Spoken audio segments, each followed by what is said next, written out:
अनुराग हैरानी के साथ यक्षिणी से पूछता है, जाना होगा पर कहाँ यक्षिणी? यक्षिणी अनुराग के सवालों को अनसुना करते हुए कहती है, मुझे जाना होगा लेखक बाबू, आज देर नहीं होनी चाहिए। अनुराग यक्षिणी से कुछ नाराजगी के साथ कहता है, जाना होगा पर कहाँ यक्षिणी? तुम कुछ बताओगी? तुम कल भी बिना बताए चली गई थी और फिर सीधे रात में लौटी हो। यक्षिणी अनुराग के सवालों को टालने के मन से कहती है, मैं रात में फिर आ जाऊंगी लेखक बाबू, पर अभी आप मुझे जाने की इजाजत दे दीजिए, मेरा जाना बहुत जरूरी है। अनुराग हड़बड़ाहट के साथ पूछता है, पर मेरी कहानी का क्या यक्षिणी? कहानी लिखने के लिए मेरा भक्षानर के बारे में जानना बहुत जरूरी है। उसके बारे में अभी तक तुमने मुझे कुछ नहीं बताया है। तुम अपना बिसाहा कैसे भूल सकती हो? यक्षिणी अनुराग को समझाते हुए कहती है, मैं कुछ नहीं भूली हूँ लेखक बाबू, मुझे सब कुछ याद है, बस अभी मुझे जाना होगा। रात को मैं फिर आती हूँ ना आपको आगे की कहानी सुनाने के लिए। आखिर रात कहानी सुनाने के लिए तो होती है। अनुराग यक्षिणी पर दबाव बनाते हुए कहता है, नहीं यक्षिणी, तुम ऐसे नहीं जा सकती हो। पहले तुम मुझे बताओ तुम कहाँ जा रही हो और क्यों? ऐसा क्या जरूरी काम आ गया कि तुम मुझे तन्हा छोड़कर जा रही हो? यक्षिणी खामोश रहती है। अनुराग से अपनी नजरें चुराने लग जाती है। उसके सवालों का कुछ जवाब नहीं देती है। अनुराग नर्म लहजे के साथ उस पर अपना हक जताते हुए कहता है, यक्षिणी, तुम प्यार करती हो ना मुझसे? अपना प्रेमी, अपना ईश्वर, अपना सब कुछ कहती हो ना मुझे? तो तुम मुझसे बातें छिपाओगी? तुम जानती हो ना एक प्रेमी और प्रेमिका के बीच कोई राज की बात नहीं होती है। बताओ मुझे तुम कहाँ जा रही हो?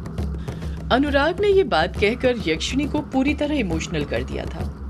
यक्षिणी उसके जज्बातों के साथ बह जाती है और बोल पड़ती है, मैं शक्तिपूर्ण गठन करने जा रही हूँ लेखक बाबू। अनुराग अपनी दोनों भवें एक साथ उठाते हुए कहता है, क्या कहा? शक्तिपूर्ण गठन? यक्षिणी हामी भरते हुए कहती है, हाँ लेखक बाबू, शक्तिपूर्ण गठन। अनुराग खामोश रहता है। उसे अभी भी यक्षिणी की बात समझ नहीं आई थी कि वो उसे क्या समझाना चाहती थी। यक्षिणी अनुराग को समझाते हुए कहती है, आपको तो मैं अपने अभिशाप के बारे में सब कुछ बता ही चुकी हूँ लेखक बाबू, कि मुझे हर अमावस्या और पूर्णिमा की रात मर्द को अपना शिकार बनाकर उसके दिल का भोग लगाना पड़ता है, तभी मेरे अंदर की डायन शांत होती है। पर इस बार मैंने कोई भोग नहीं लगाया है, जिसके कारण मेरा रूप तो क्षीण हो ही रहा है, साथ में मेरी शक्तियां भी कमजोर हो रही हैं। अनुराग तुरंत यक्षिणी को बीच में टोकते हुए बोल पड़ता है, पर यक्षिणी, मुझे तो तुम्हारा रूप क्षीण होते हुए नहीं दिख रहा है, बल्कि मुझे तो तुम दिन ब दिन सुंदर लगती जा रही हो। ऐसा लग रहा है जैसे तुम्हारा सौंदर्य रोज बढ़ते जा रहा हो। यक्षिणी कहती है, क्योंकि लेखक बाबू आप मुझसे प्रेम करते हैं, न कि मेरे रूप से, और प्यार में पड़े इंसान को हर चीज सुंदर ही लगती है।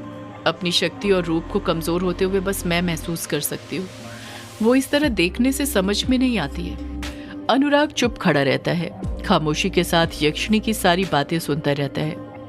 यक्षिणी फिर बोल पड़ती है, पूर्णिमा आने तक मुझे हर दिन शक्तिपूर्ण गठन साधना करनी पड़ेगी, वरना मेरी शक्तियां और रूप दोनों क्षीण हो जाएगा। मुझे जाना होगा लेखक बाबू, अब मुझे जाना होगा, साधना शुरू करने का वक्त हो गया है। अनुराग खामोश खड़ा रहता है। वो चाहते हुए भी यक्षिणी को रोक नहीं सकता था। वो जान गया था कि यक्षिणी का जाना बहुत जरूरी है। वो उसे कमजोर होते हुए नहीं देख सकता था। यक्षिणी नम आंखों के साथ अनुराग को देखते हुए कहती है, मैं जा रही हूँ लेखक बाबू, पर आप चिंता मत करिए, मैं रात को आपके पास वापस आ जाऊंगी आपको कहानी सुनाने के लिए। अनुराग भी यक्षिणी को एकटक नजर से देखते हुए नम लहजे के साथ कहता है, मैं तुम्हारा इंतजार करूंगा यक्षिणी। यक्षिणी खामोशी के साथ ही नम आंखों के साथ वहां से चली जाती है। यक्षिणी के जाते ही अनुराग का सिर भारी होने लग जाता है। रात भर जगने के कारण उसकी आंखें भारी होने लग गई थी, उनमें नींद समाने लग गई थी। अनुराग उसी वक्त बेड के पास जाता है और जैसे ही उस पर लेटता है गहरी नींद में सो जाता है। सोते वक्त उसे सपनों में अघोरी और यक्षिणी दिखाई देते हैं और उसके सपने में वही कहानी चलने लग जाती है जो रात को यक्षिणी ने उसे सुनाई थी। शाम हो गई थी और प्रशांत अपनी दुकान पर चाय बना रहा था। प्रशांत की पत्नी पाउली वहीं पर थी, जो अपनी गोद में बिंदु को पकड़े हुए थी।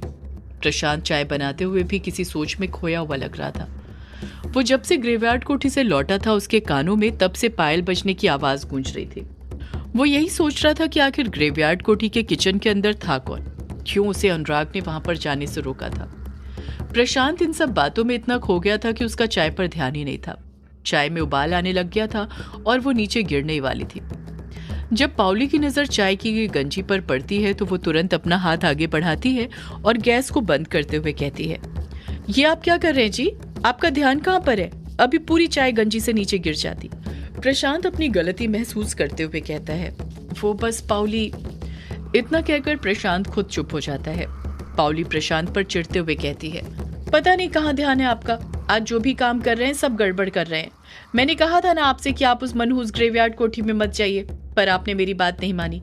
जब से ग्रेवयार्ड कोठी से लौट कर आए हैं पता नहीं क्या हो गया है आपको, किसी काम में आपका मन ही नहीं लग रहा है, सारे काम बिगाड़े जा रहे हैं आप। पाउली की बात सुनकर प्रशांत मन ही मन सोचने लग जाता है, अब मैं पाउली को क्या बताऊं कि मेरे साथ ग्रेवयार्ड कोठी में क्या हुआ।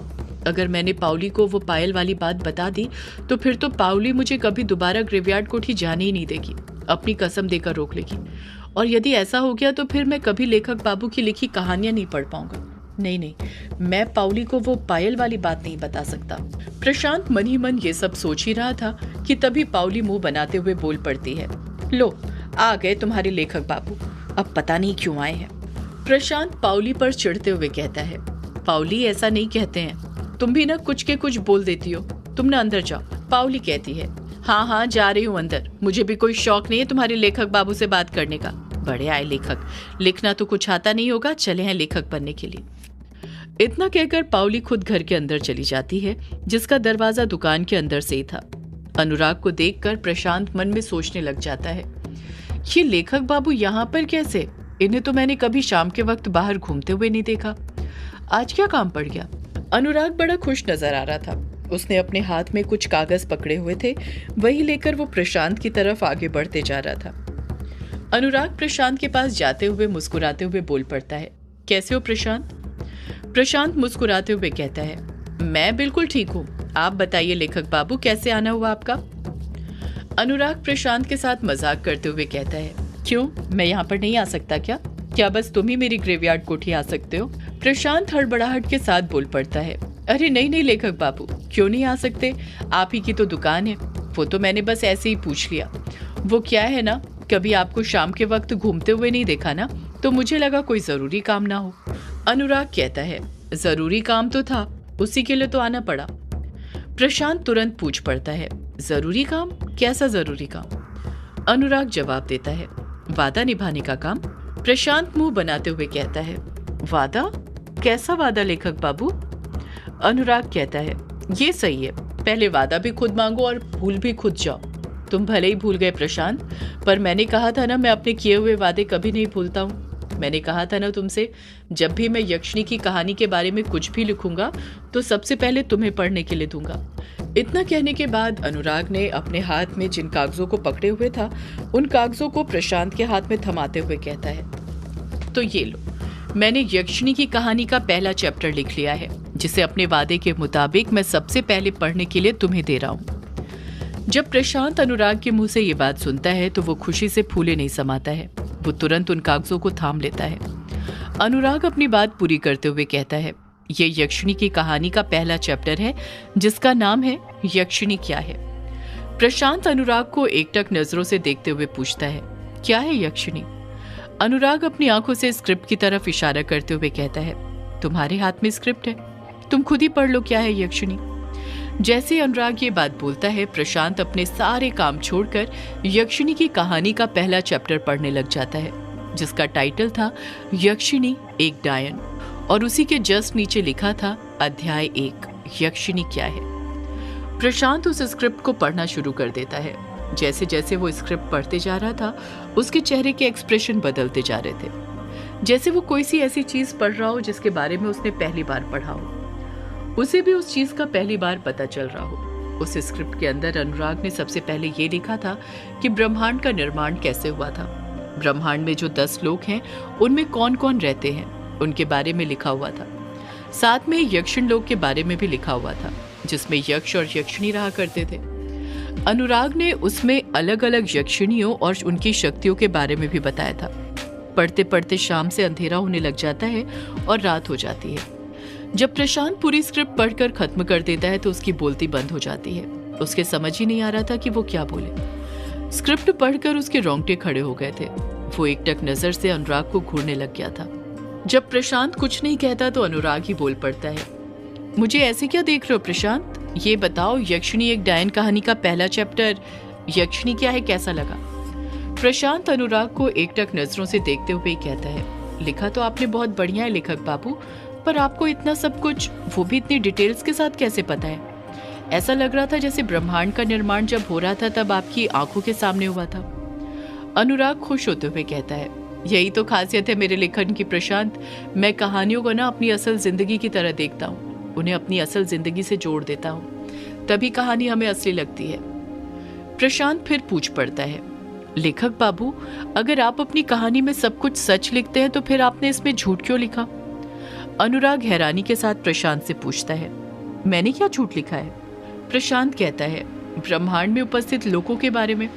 सभी धर्म शास्त्रों में बस 10 लोक के बारे में बताया गया है, जिनमें सत्यलोक, तपोलोक, जनलोक, महरलोक, स्वर्गलोक, भुवरलोक, ध्रुवलोक, सप्तऋषि, भूलोक और पाताल लोक हैं। आपने ये कौन सा एक नया लोक बना दिया, यक्षिण लोक? अनुराग अपनी बात पर कायम रहते हुए कहता है, जैसे बाकी के लोक होते हैं वैसे ही यक्षिण लोक भी होता है प्रशांत। प्रशांत पलट कर कहता है, नहीं लेखक बाबू, ऐसा कोई लोक नहीं होता है, मैंने तो कहीं किसी किताब में नहीं पढ़ा इस लोक के बारे में। प्रशांत की यह बात सुनकर अनुराग को गुस्सा आने लग जाता है, पर फिर भी वो अपने गुस्से पर कंट्रोल करते हुए कहता है, मैंने कहा ना ऐसा लोक होता है। प्रशांत भी अपनी बात पर अड़ते हुए कहता है, नहीं लेखक बाबू, ऐसा कोई लोक नहीं होता है, आप झूठ बोल रहे हैं। अनुराग अपनी मुट्ठी भींचते हुए कहता है, मैं झूठ नहीं बोल रहा, यक्षिण लोक सच में होता है। प्रशांत पलट कर कहता है, मैं कैसे मान लूं लेखक बाबू कि आप सच कह रहे हैं? अनुराग अपना आपा खो बैठता है और गुस्से गुस्से में बोल पड़ता है, क्योंकि ये बात मुझे खुद यक्षिणी ने बताई है। यक्षिणी का हर एक एपिसोड इस चैनल में मिलेगा, तो देखने के लिए इस चैनल को सब्सक्राइब करना ना भूलें।